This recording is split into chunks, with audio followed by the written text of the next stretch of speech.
දකුණු ශ්‍රී ලංකාවේ සුන්දර පරිසරයක පිහිටි යක්ගස් මුල්ල ස්වභාව සෞන්දර්යයෙන් පිරුණු සුන්දර ගම්මානයක්.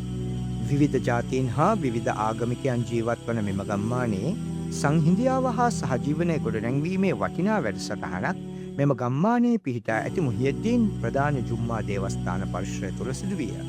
මෙම වැඩසටහනට බෞද්ධ භික්ෂූන් වහන්සේලාද ප්‍රාදේශීය සභාවේ සභාපති ඇතුළු එහි නිලධාරීන්ද රජයේ නිලධාරීන්ද මහජන අංශ නියෝජිතයන්ද පාසල් විදුහල්පතිවරුන් ඇතුළු ගුරුවරුන්ද සිසු සිසුවියන් රැසක්ද පොලිස් නිලධාරීන්ද සෞඛ්‍ය සේවා නිලධාරීන්ද ව්‍යාපාරිකයන්ද වෙළඳසල් හිමියන්ද ඇතුළු මහජනයින් රැසක් සහභාගී වූහ. රාජීරිය නිදාපදන මහා යක්ගස්මුල්ල මුහියද්දීන් ජුම්මා දේවස්ථානයේ එක්ව සංවිධානය කරනු ලැබූ මෙම වැඩසටහන තුළින් ඉස්ලාම් ආගම පිළිබඳව ඇති වැරදි මතයන් හා සැකයන් දුරු කර නිවැරදි හා පැහැදිලි අවබෝධයක් ඔවුන්ට ලබා දෙන ලදී. වැඩසටහන අවසානයේ පැමිණි කිහිප දෙනෙක් ඔවුන්ගේ අදහස් බෙදාගත්තේ මෙසේ.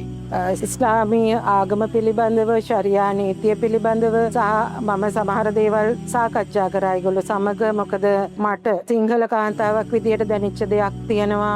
ඕගොල්ලන්ගේ ප්‍රජාව තුළ කාන්තාවට හිමි වෙන තැන ඇඳුම සහ රැකියාව ඇතුළු විවිධ ගැටලු සම්බන්ධ. අපි ලංකාවේ විවිධ ජාතීන් කිහිපයක් ඉන්නවා, විවිධ ආගම් ඉන්නවා. ඉතින් ඒ අතර කොච්චර සහයෝගයක් කොච්චර නිදහසක් මේ අපි අතර තියෙනවද කියලා ඉතින් තවදුරටත් දැනගන්න අවබෝධය ලැබුණා. ඉස්ලාමී ආගම සම්බන්ධව ඇත්තටම ගොඩාක් දේවල් අද අපි ඉගෙන ගත්තා.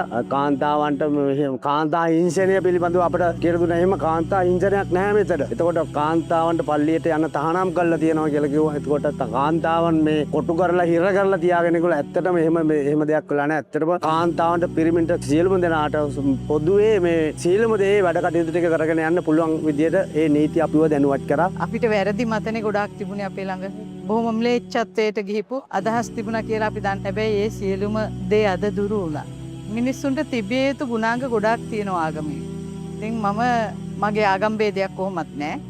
මට අල් කුරානයක් ගන්න හිතුණා. මොකද පොඩ්ඩක් කියවන්න ඕන කියලා. මේක සිංහල පිටපතත් අරගෙන. ඒකට හේතු වුණේ ඔබගේ මේ දැනුවත් කිරීම. කාන්තාවක් සැමිය මිය ගියාට පස්සේ රැඳිලා ඉන්නවා වෙන තැනට. ඒකේ අර්ථය අපි අවබෝධ කරගත්ත. ඒ අර හිර වෙලා ඉන්නව නෙමෙයි, කෙටි කාලයක් ඉන්නව කියන එක. ඒ වගේම අර ඇතැම් කාන්තාවන් සම්පූර්ණ ඇඟ වසාගෙන ඉන්න එක සහ ඇතැම් කාන්තාවන් ඉන්න විදිහ ඒ සංස්කෘතිය ඇඳුම පිළිබඳව අපි අවබෝධය ගත්තා. ඊට පස්සේ අපි අර කාන්තාවන්ට හිර කරලා තියෙන කාන්තාවගේ තියෙන නිදහස සාමාන්‍යයෙන් අපි සිංහල වෙනත් ආගම්වල කාන්තාවන් විවිධ රැකියාවල් හැමදේ එක්කම ඉන්නව නිදහස නැහැ කියන එක. ඒක පිළිබඳ ලොකු අවබෝධයක් ගත්තා. අපි මෙච්චර කලක් තාප්පේ දිහා බලාගෙන ගියා.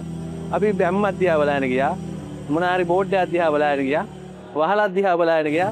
හැබැයි අපි කවදාවත් දුරු නැහැ මේක ඇතුලේ මොකද වෙන්නේ කියන එක. අද තමයි අපි ෆස්ට් ටයිම් අපි දැනගත්තේ ඇතුලේ මොනවද වෙන්නේ, මොනවද තියෙන්නේ, අපේ ආගමත් එක්ක තියෙන සම්බන්ධතාවය මොකද්ද, සහ සම්බන්ධතාවයක් තියෙනවද, නැත්නම් මේකට විරුද්ධයිද, මොනාරි අතුරුදයිද. අපි විවිධාකාර වූ අදහස් තිබ්බට අපි අද දැනගත්ත මේ ආගම් කියන්නේ ඇත්තටම රටවල් ලෝකවල් බෙදන්න හදාපු දෙයක් නෙවෙයි. මේක හදලා තියෙන හැමදෙනාටම මානසික සුවයෙන් සහ සහයෝගයෙන් ජීවත් වෙන හදපු දෙයක්. ඉස්ලාම් ධර්මය ගැන අපිට අවබෝධයක් තියෙන්න ඕනේ. මොකද අපි බෞද්ධ ආගමික. එතකොට අපිට ඒ ධර්මයේ සම්බන්ධයෙන් ඇත්තටම මනා දැනුමක් අද ලබා දුන්නා. හැම අංගයක් ගැනම. කාන්තාව ගැන, පිරිමියා ගැන, ළමයි ගැන කොහොමද ඉස්ලාම් ධර්මය මොන විදිහටද ඒ කුරානේ කොහොමද තියෙන්නේ, කොහොමද ඒ කරුණු කාරණා කියවෙන්නේ කියන එක ඒ ගැන දැනුම ලබා දුන්නා. ඇත්තටම මම දකින්න විදිහට මේක ඇත්තටම හොඳ වැඩසටහනක්. අපි කවදාවත් ඇවිල්ලා නැහැ. ප්‍රථම වතාවට තමයි මේ මුස්ලිම් පල්ලියකට ආවේ. නොදන්න දේවල් ගොඩක් දැනගත්තා.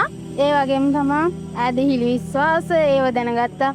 දේවල් කරන්නේ කොහොමද කියලා දැනගත්තා. ආගමික වතාවත් වෙන්නේ කොහොමද කියලා දැනගත්තා.